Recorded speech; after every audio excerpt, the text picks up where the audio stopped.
C'est une histoire, y a pas de fin. Un jour d'été et un matin. C'est comme un de ces rêves lucides. La peur du soir au matin. D'un jour à l'autre, tout est noir. Les machines pipent dans le couloir. Je me demande qu'est-ce que je fais là. Je voyais tout ça sans savoir. Et j'ai vu la vie, mais j'ai vu la mort. J'ai perdu l'envie dans ce triste décor. Pas besoin de ça, je me fais une raison. Une histoire terrible, j'en ai perdu la forme.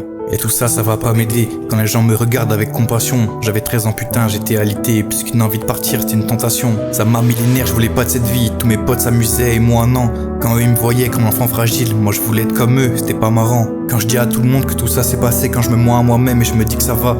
Mais j'arrive pas, j'ai pas cicatrisé, j'ai vu des larmes couler des beaux yeux de papa. Putain de merde, j'avais pas envie de vivre ça. Ni que 3 ans après mon père chope ce cancer. On s'est regardé les yeux dans les yeux, on en a rigolé, mais dans le fond c'est l'enfer. Il m'a tout donné quand j'étais mal. Il m'a dit à 2 on nique cette maladie. Mais le temps passait pas normal. Je l'emmène dans son fauteuil pour la même tragédie. Des billets d'avion et des allers-retours. Ouais, je connais bien l'hosto, j'ai dû lui faire un tour. Je me rappelle de leurs yeux posés sur mon visage. J'entendais si part je l'aimerais pour toujours. Heureusement il est pas parti. Mais dans le fond je sais pas si c'est bien. Le jour de mes 14 ans qu'une envie, c'était de partir, moi je voulais plus rien. Le ciel était noir mais j'ai continué, je le faisais pas pour moi mais pour les autres. À 5h du matin quand on venait me piquer, j'en avais marre mais j'avais pas le choix. Donc j'ai mis un putain de faux sourire sur mon visage d'enfant cancéreux. J'ai vu mon corps commencer à mourir, mais je me suis noyé donc j'ai repris du poids.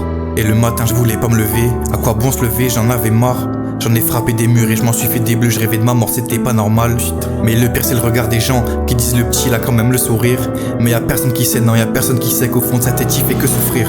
Dans le noir je n'ai plus vu ma peau, putain j'étais tout gris apparemment. Milliers de soucis à penser dans ma tête, envie de crever sous le regard des gens. Trop de bruit de choses qui s'accumulent, en train de lutter pour rester en vie. Mais j'avais juste ce goût d'amertume qui voulait m'enterrer, j'avais plus l'envie.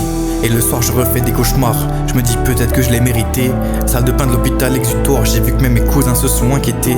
Mais j'en parlais peu en fait, j'en parlais pas, j'avais pas envie de me prendre la tête. 3h du matin j'arrivais pas à dormir, des idées de suicide qui tournaient dans ma tête. Mais je sais pas comment j'en suis là, j'avais perdu l'envie de respirer. C'est le petit gars heureux dans sa vie qui devient le petit gars morosalité. Mais c'est quoi cette finalité? Maintenant je suis grand mais j'ai toujours peur. Ça fait 9 ans que j'ai abdiqué, qu'on voit sur mon visage un sourire qui se meurt. Putain.